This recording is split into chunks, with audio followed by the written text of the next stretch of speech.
A continuación, me permito dar lectura al currículum vitae del licenciado Gilberto Mendoza Martínez, que el día de hoy es nuestro moderador en esta conferencia.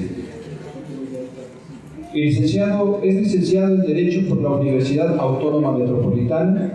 Igualmente es profesor investigador del Departamento de Derecho de la Universidad Autónoma Metropolitana Unidad Azcapotzalco. Se ha desempeñado como jefe de bufete jurídico de la UNAM Azcapotzalco. Ha escrito diversos artículos sobre su área de especialización. Actualmente es jefe del Departamento de Derecho de la UAM Azcapotzalco. En su función, ha representado a la UAM en diversas reuniones académicas en México y en el extranjero. Licenciado Gilberto Mendoza Martínez, le agradeceremos hacer uso de la palabra. Gracias. Muchas gracias, muy buenas tardes a todos. Nos encontramos en este momento recibiendo al excelentísimo señor embajador Mohamed Salah, valor de la República Palestina. El señor embajador cuenta con maestría en psicología, doctorado por la Facultad de Educación del Departamento de Psicología de la Universidad Al-Azhar Gaza desde 2008. Ha sido embajador de Palestina en la República de El Salvador el 15 de octubre de 2014. También embajador presidente del Estado de Palestina en la República de Honduras.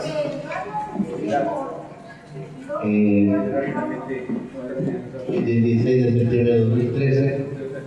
El 30 de octubre de 2009 fue también embajador del Estado de Palestina en la República de Nicaragua, y a partir del 11 de mayo del 2016 está acreditado como embajador extraordinario y plenipotenciario del Estado de Palestina en México. Le damos la bienvenida y le demos el uso de la palabra. Bienvenido, señor embajador. Está con nosotros hoy para hablar de un tema muy importante. Yo creo que es la segunda vez que yo vengo a la universidad, no sé si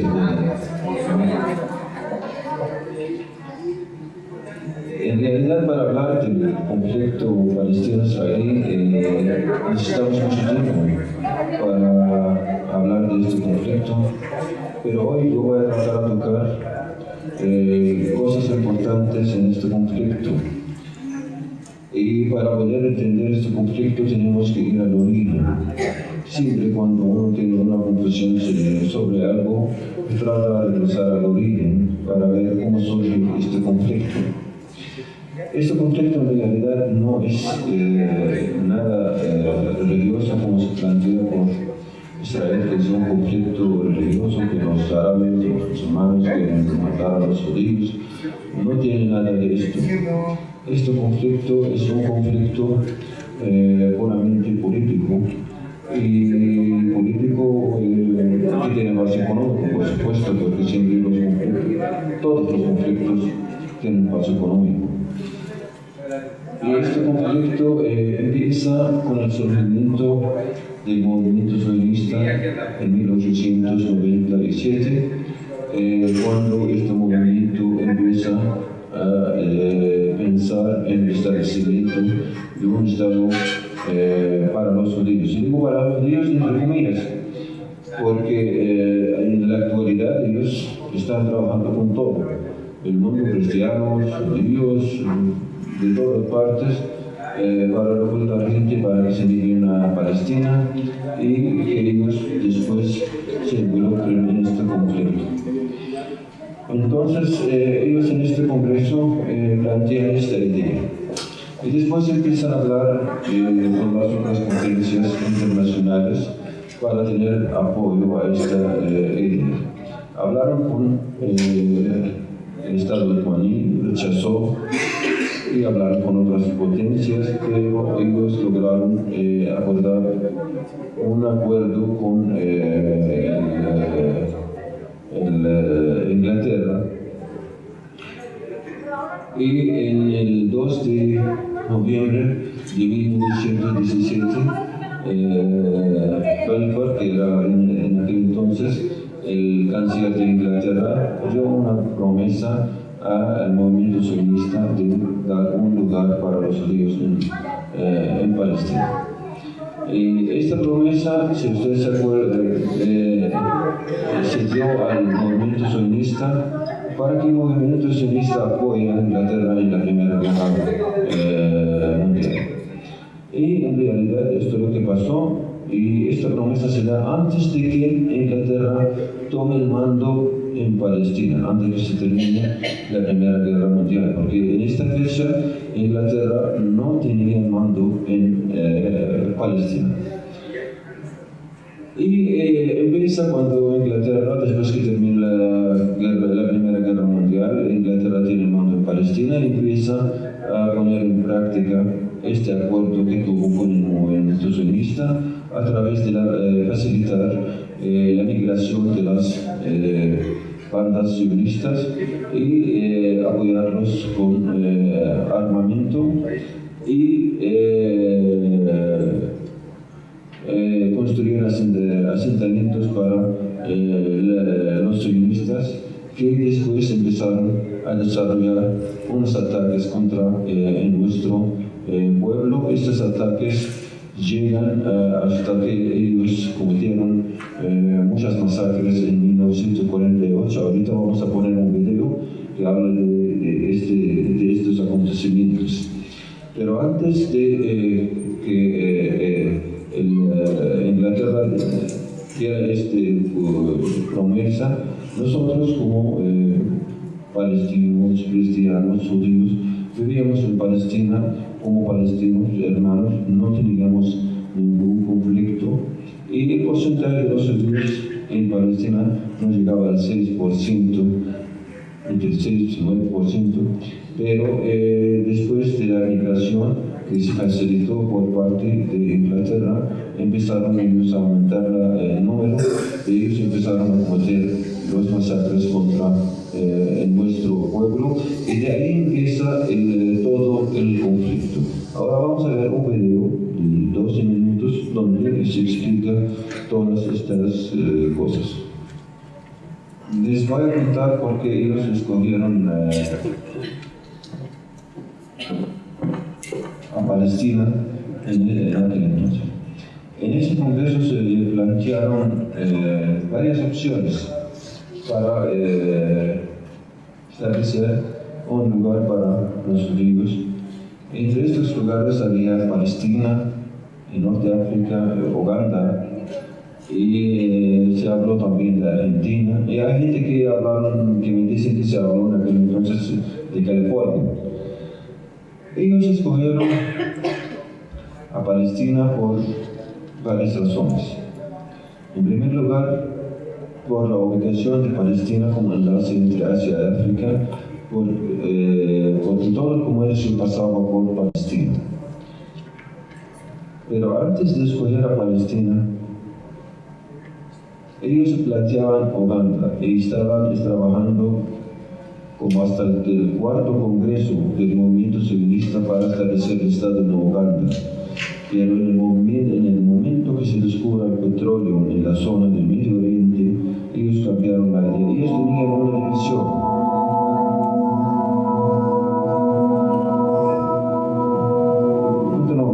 Great Britain were prepared to recognize and protect an independent Arab state or confederation of Arab states. La catástrofe palestina, Al-Nakba. ¿Cómo sucedió esa catástrofe? En 1917, Gran Bretaña traicionó la promesa hecha a los árabes de otorgarles la independencia una vez terminada la dominación turca en sus países. De ahí que promulgara por conducto de su ministro de Relaciones Exteriores la Declaración de Balfour, el 2 de noviembre de 1917, en la cual veía con simpatía la creación de un hogar nacional judío en Palestina. His Majesty's government views with favour the establishment of a national home for the Jewish people, and will use their best endeavours to facilitate the achievement of this object. It being clearly understood that nothing shall be done which may prejudice the civil and religious rights of existing non-Jewish communities in Palestine.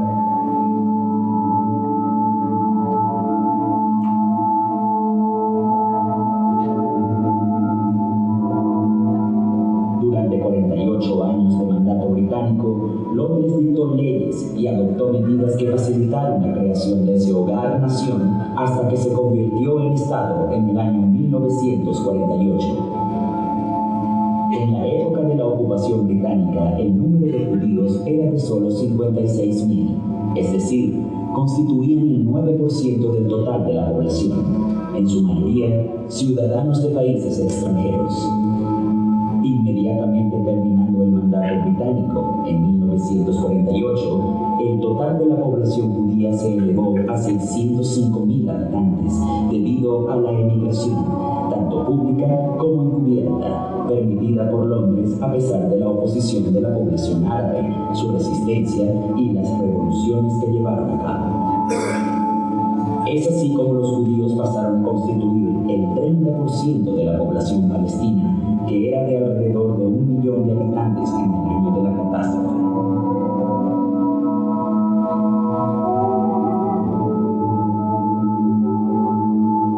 ¿Qué pasó con la tierra?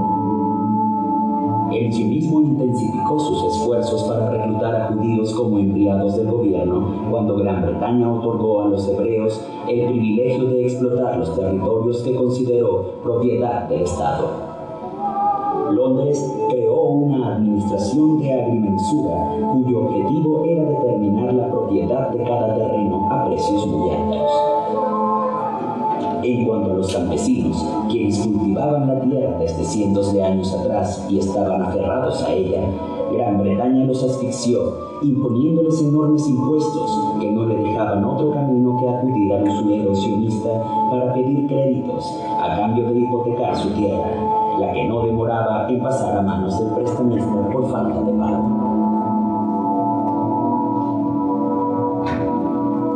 A pesar de tan intensos esfuerzos, el sionismo solo logró apoderarse del 6% de la superficie de Palestina, es decir, 1.681 kilómetros cuadrados, de los cuales 175 gozaban de alquileres privilegiados a largo plazo, otorgados por Gran Bretaña a los judíos.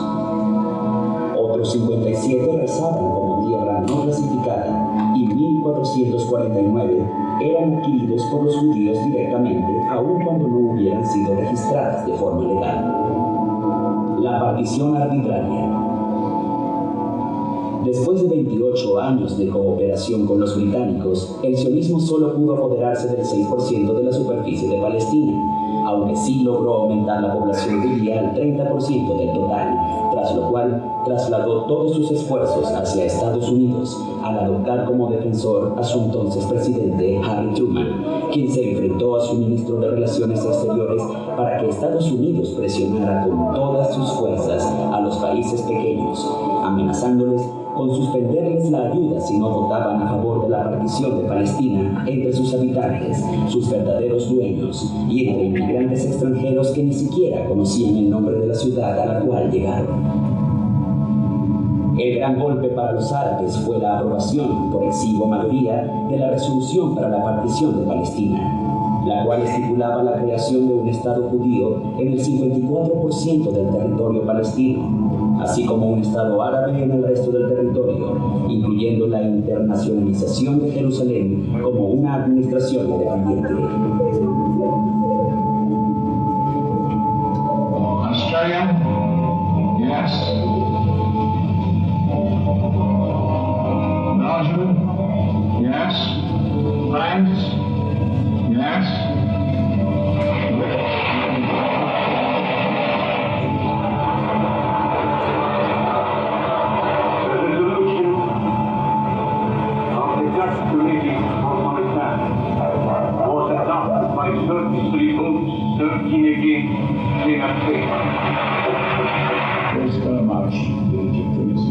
Esa histórica ironía estipuló que una minoría extranjera e inmigrante le impusiera su dominio a más de la mitad de Palestina, es decir, 9 veces más de lo que poseía, para erigir en ella un Estado hebreo. La ejecución del plan se inició a principios del mes de abril de 1948 durante el mandato británico. Todo comenzó con la vinculación de los territorios judíos, seguida por la usurpación de los territorios árabes adyacentes y la expulsión de sus habitantes. Las fuerzas judías utilizaron la política de limpieza étnica. Para ello, rodeaban las aldeas por 3 flancos, dejando el cuarto flanco abierto. Luego, reunían a sus habitantes y escogían un número de jóvenes para fusilarlos o quemarlos, si los encontraban escondidos en una mezquita, en una iglesia o en una cueva. Al resto los dejaban para que escaparan y transmitieran las noticias de las atrocidades cometidas, o elegían a algunos para que realizaran los trabajos forzados no retribuidos, como recoger las piedras de las casas árabes demolidas o cavar las tumbas para aquellos que asesinaban.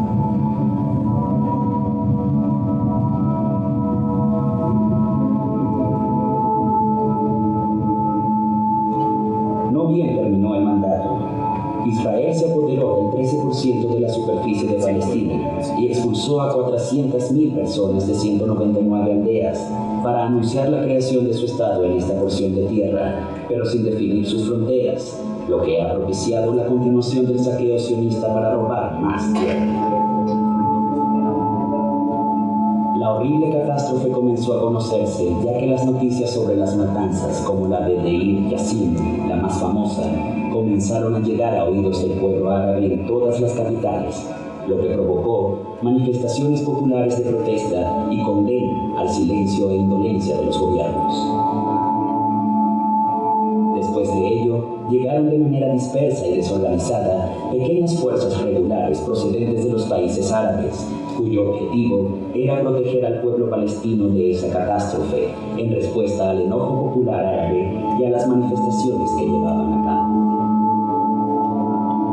El total de esas fuerzas reunidas, aun cuando estuvieran bajo un mando único, no era mayor a 1/3 de las fuerzas israelíes en las últimas etapas de la guerra.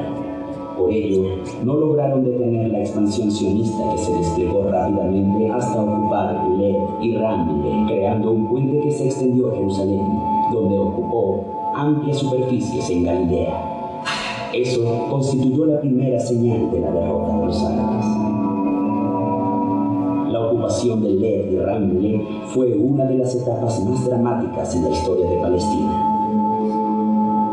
Los que se refugiaron en mezquitas e iglesias fueron asesinados, y el resto fue expulsado por medio de las armas o de aterradoras masacres. No hay dudas de que las masacres no eran más que una estudiada política israelí a fin de atemorizar a la población y expulsarlos, para así apoderarse de sus tierras, según testimonio de miles de sobrevivientes. A pesar de ello, Occidente no quiso prestar oídos a esos testimonios ni creyó en ellos. Con la ocupación del 78% del territorio de Palestina, Israel traspasó la línea divisoria por todos los lados, es decir, el 24% por encima de lo estipulado en el proyecto de partición. El territorio árabe usurpado por Israel era 12 veces mayor al territorio judío de 1948. A nivel humano, esa catástrofe dejó 900.000 refugiados que fueron expulsados de 531 ciudades y aldeas y emigraron hacia lo que quedó de Gaza, al sur. Al este, hacia lo que se conoce por la ribera occidental, y al norte, hacia Siria y el Líbano.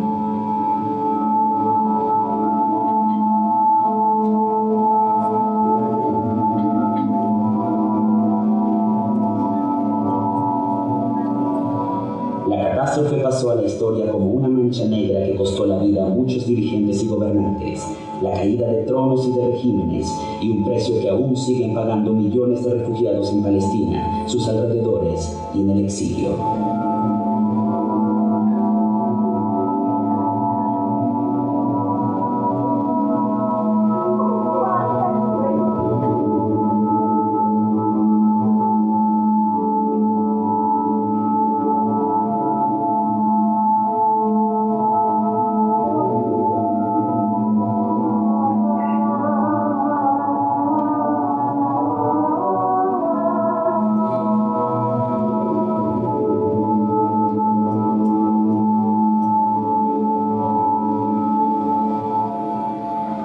El reparto del botín. Nunca Nunca antes en la historia moderna se había visto que una minoría extranjera invadiera la patria de una mayoría con apoyo político, financiero y militar del exterior, que la expulsara de su patria y que borrara sus trazos como sucedió en Palestina. Israel distribuyó las hermosas casas de Jerusalén Occidental, Haifa y otras ciudades entre los más destacados hombres del gobierno, y en el resto albergó a cientos de miles de judíos procedentes de países occidentales. Las 3/4 partes de las aldeas fueron arrasadas y sus casas destruidas.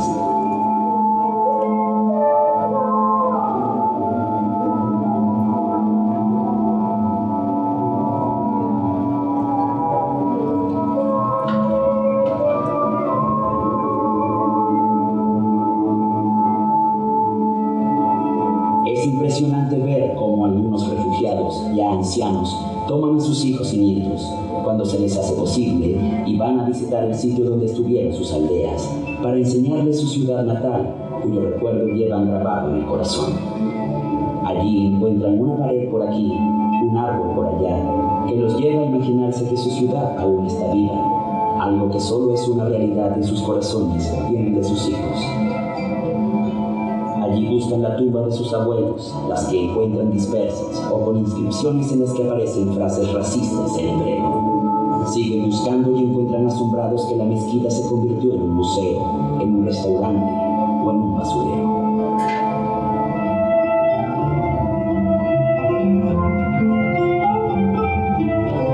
A pesar de que hasta ahora el sionismo ha logrado usurpar la tierra, expulsar a sus habitantes y dispersarlos por todas partes del mundo en lo que se puede llamar exterminio geográfico, no podrá jamás eliminar al pueblo palestino.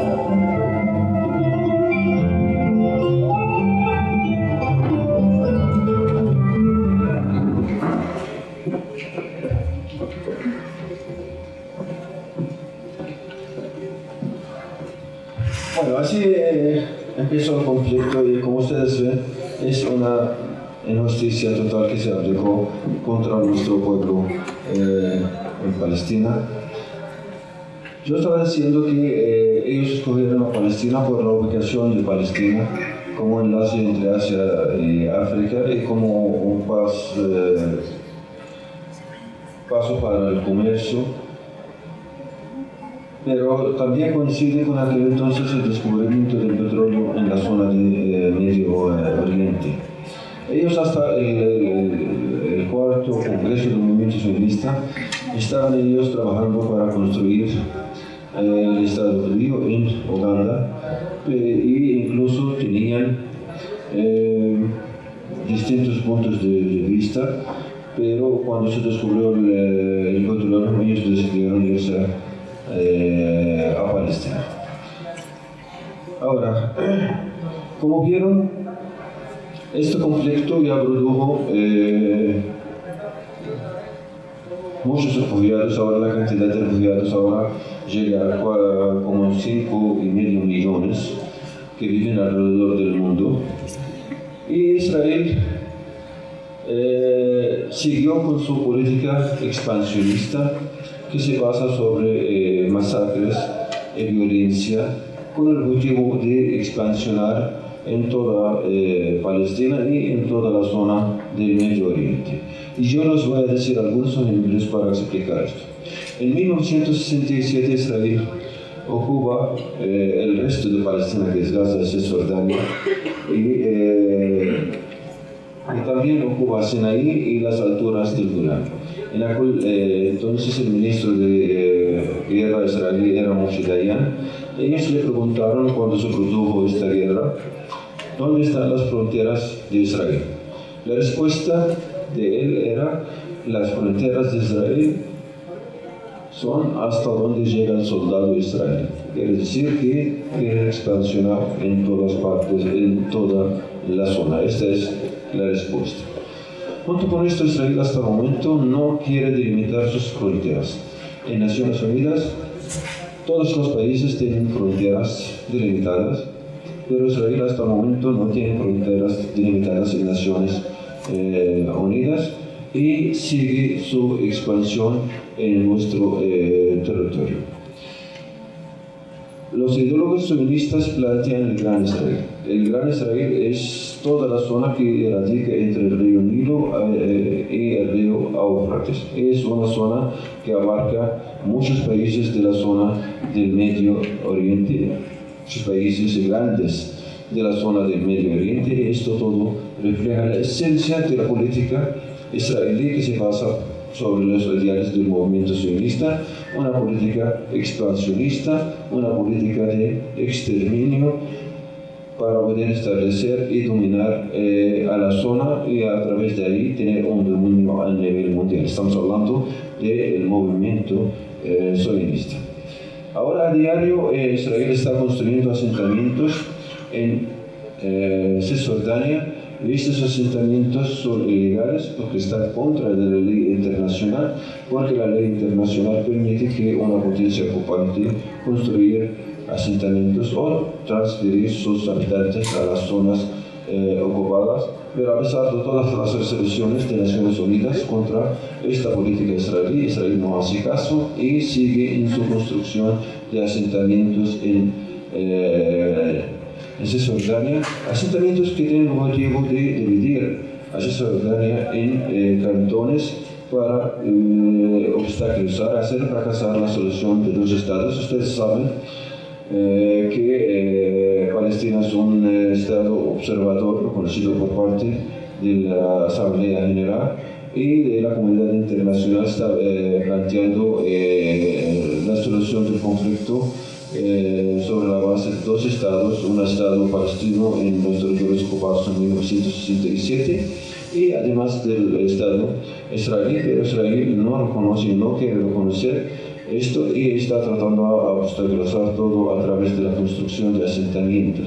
Y los asentamientos ahora construidos en Cisjordania a través del muro ya ocupan más del 20% de Cisjordania y esto en realidad es un gran obstáculo ante el proceso de paz. Judea, a pesar de todas las resoluciones, Israel no hace caso a la comunidad internacional y está construyendo muros y asentamientos y actuando como si fuera un país por encima de la ley. Junto con esto, Israel no quiere, por ejemplo, no quiere que nosotros continuemos en la construcción de la estructura del Estado. Cada unos cuantos años lanza una guerra de exterminio contra nuestro pueblo y ustedes no sé, se recuerdan de la guerra del 2009 contra Gaza, la guerra del 2012, la guerra del 2014, son guerras de exterminio contra nuestro pueblo, tienen como objetivo destruir a todo lo que nosotros hemos construido para construir nuestro Estado y obligar a nuestro pueblo a dejar su tierra a través de estas guerras que se cometen, guerras de exterminio. En realidad, en el 2009 mataron como 1.400 personas, entre ellos niños y mujeres, y cayeron heridos como 5.500 personas. Igual, en la guerra del 2012 mataron a 191 personas y como 1.500 personas heridas, pero también en el 2014 mataron también como 2.200 personas, entre ellos mujeres y niños, y destruyeron como 39.000 casas, entre escuelas, mezquitas, también hospitales, no dejaron nada. Es una guerra de exterminio que ellos están aplicando contra nuestro pueblo, todo con el objetivo de desplazar a nuestro pueblo de su tierra y continuar con su política de exterminio. Pero aquí yo quiero destacar algunas cosas que tienen que ver con con los conceptos que Israel está tratando de crear y exponer al mundo, exportar al mundo. Son conceptos muy peligrosos. Por ejemplo, ellos están tratando de introducir el concepto que la lucha contra la ocupación es un terrorismo. Y el terrorismo del Estado que ellos aplican a diario contra nuestro pueblo es una defensa. Y ven a un niño que lanza una piedra, que es una piedra que representa para nosotros un grito de auxilio contra la represión israelí a diario contra nuestro pueblo. Ellos consideran esto como un terrorismo y lanzan sus aviones, sus tanques a destruir todo por este grito de auxilio. Ante este concepto que Israel está tratando, nosotros estamos también haciendo un llamado a la comunidad internacional para que no se engañen con este concepto, porque este concepto no está en contra de la ley internacional, porque la lucha contra la ocupación es legal y garantizada por parte de las Naciones Unidas, sobre todo cuando un niño lanza una piedra contra un tanque que está robando su tierra y sus casas y no dan libertad. Y también queremos aclarar que este concepto que ellos introducen es muy peligroso para toda la comunidad internacional, para todos nosotros que nosotros pretendemos establecer un mundo basado sobre los valores humanos, porque esto lo va a aplicar a otras fuerzas fuertes a otras naciones que no son tan fuertes. Si este concepto la gente le importa, sí, lo pueden aplicar si la comunidad internacional no toma medidas contra esta política israelí. Otra de las cosas que ellos tratan de introducir, y esto lo relacionan con toda la política, que es el derecho a la fuerza. Ellos en vez de aplicar la fuerza del derecho, ellos introducen el concepto del derecho a la fuerza. Lo que tiene fuerza es lo que tiene el derecho, y esto es muy peligroso para toda la comunidad internacional. Y tenemos nosotros como seres humanos que queremos garantizar un mundo justo para nuestros hijos y para nuestros nietos, luchar contra este concepto, porque si este concepto lo importan otros países y lo tratan como un derecho, imagínense cómo va a ser el mundo. Todas las potencias fuertes van a atacar a los débiles que no pueden defender y apropiarse de las riquezas que tienen estos pueblos, en un momento que todos nosotros como naciones, como seres humanos, estamos trabajando, viendo todo lo que pasó en las guerras entre las naciones, sobre todo la Primera Guerra Mundial, la Segunda Guerra Mundial, de toda la destrucción, de todas las pérdidas de los seres humanos. Estamos trabajando a nivel internacional para establecer leyes y normas de convivencia, y Israel está saliendo con todos estos conceptos. La lucha contra la ocupación es terrorismo. El derecho a la fuerza es legal. Y entonces este es un trabajo estudiado por parte de Israel para desestablecer al mundo y que todo el mundo viva en una situación de conflictos, y esto no es el beneficio de nuestros valores y normas que estamos trabajando a establecer. Actualmente Israel está rechazando todas las resoluciones de la comunidad internacional, y nosotros nos preguntamos por qué Israel no aplica ninguna de las resoluciones de la comunidad internacional.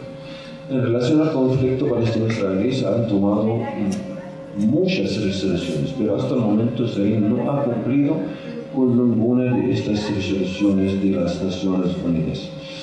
Y nosotros preguntamos, si lo que está pasando en Palestina pasa en otro lugar, ¿cómo actuará la comunidad internacional? Pasan cosas mucho más pequeñas de lo que pasa en Palestina, y toda la comunidad internacional se mueve. pero en el caso nuestro porque no se mueve la comunidad internacional. La política israelí en la zona del Medio Oriente va a producir un conflicto mayor a nivel regional, y esto puede ser un conflicto a nivel internacional, porque si sigue Israel en este conflicto, esto se va a complicar, esto puede producir conflictos regionales. Ustedes saben la sensibilidad de la zona del Medio Oriente como una zona de petróleo. Todos los países tienen intereses en esta zona por el petróleo que tienen, y la desestabilización de la situación en la zona, esto puede producir conflictos mayores. Israel, a pesar de todas las resoluciones que se han tomado, y a pesar de todas las iniciativas y a pesar de todos los acuerdos, no quiere avanzar en el proceso de paz. Se hizo el acuerdo de Oslo en 1993. Este es un acuerdo que se basa sobre el reconocimiento amplio entre la OLP e Israel. La OLP reconoció a Israel, pero Israel no reconoce todavía al Estado palestino, que es algo que está reconocido por parte de la comunidad internacional. En el 2002, todos los países árabes hicieron una iniciativa que se basa sobre el principio de un reconocimiento por parte de todos los países árabes a Israel, incluso también los países islámicos, y Israel, que se retire Israel de los territorios ocupados árabes en el 67, y reconocer al Estado palestino en los territorios ocupados en 1967, pero Israel no aceptó esta iniciativa. Ni siquiera dio chance a los acuerdos de Oslo, que establecen el establecimiento del Estado palestino dentro de 5 años. Hasta ahora pasamos más de 24 años, y no se ha establecido el Estado palestino, y Israel cada vez está poniendo otros obstáculos ante el avance en el proceso de paz. Y yo voy a referirme a algunos. No hablé de la construcción de asentamientos porque, según los acuerdos, no se debía hacer ningún cambio en la situación en 1993, pero se está continuando a hacer cambios a través de la construcción de asentamientos. Ahora casi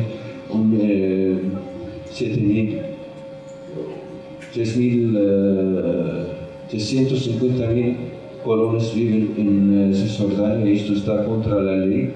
Ahora ellos tratan de negociar qué vamos a hacer con esto. Es un cambio que no se debe hacer, y ahora están pidiendo el reconocimiento en nuestro, como palestinos, al Estado israelí como un Estado judío, aunque esto no está planteado en ningún momento en las negociaciones.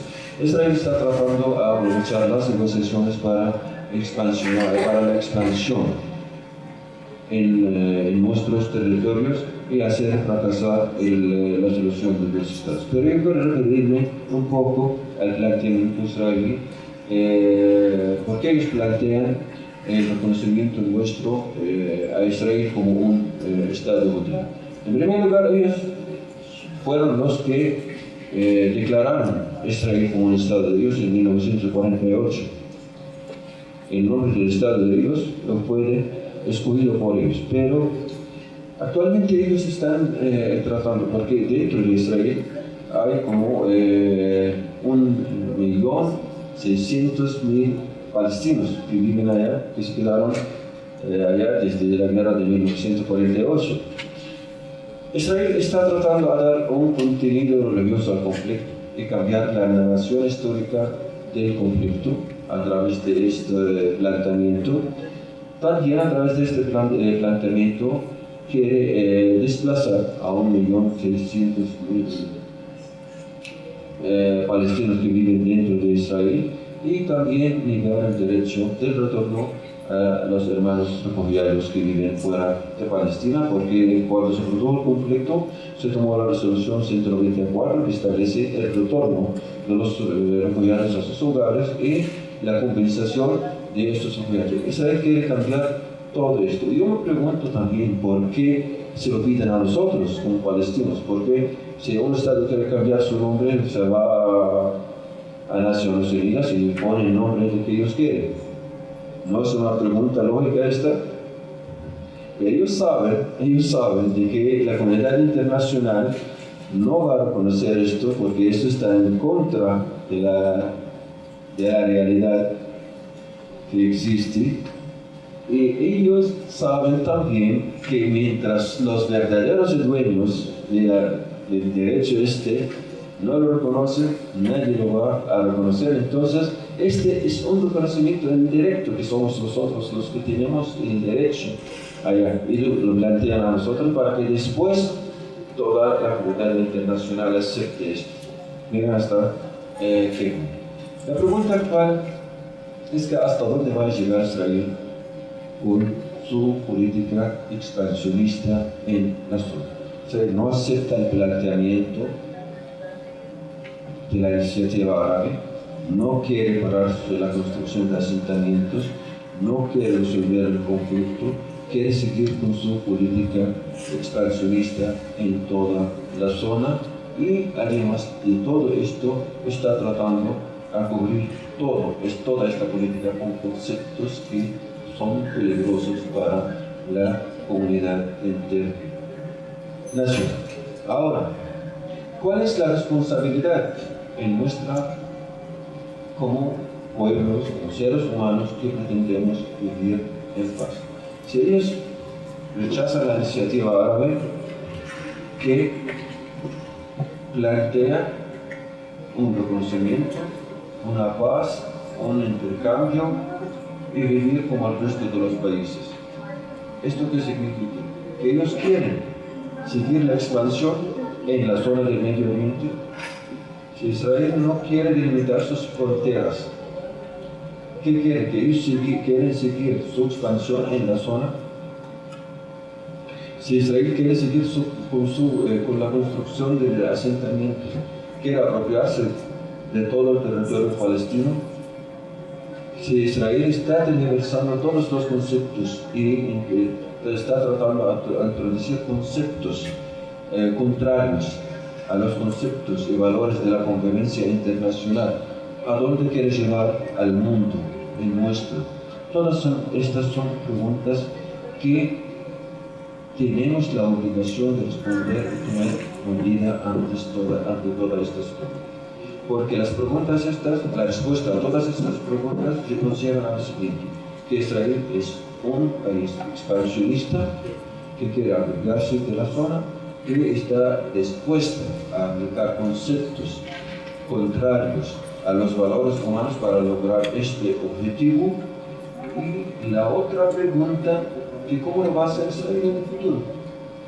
¿Acaso Israel va a hacerlo fácilmente la expansión en toda la zona esta del Medio Oriente y apropiarse de toda esta zona? ¿Acaso va a utilizar bombas atómicas a apropiarse de todo este territorio que ellos plantean desde Israel? Y ante esto, ¿cuál es la responsabilidad nuestra? Nuestra responsabilidad, creo que es movernos todo, presionar a Israel para que Israel reconozca las resoluciones de Naciones Unidas y que aplique el derecho y aceptar el establecimiento de la solución de dos estados para que la zona viva en paz igual que el resto del mundo y que reine la paz en nuestra zona y que en nuestra zona como el resto del mundo trabajar juntos para establecer un mundo pacífico donde viven nuestros hijos y nuestros nietos en paz y seguridad y que contribuyamos todos en el desarrollo de la civilización internacional. Muchas gracias por llegar a un tiempo más.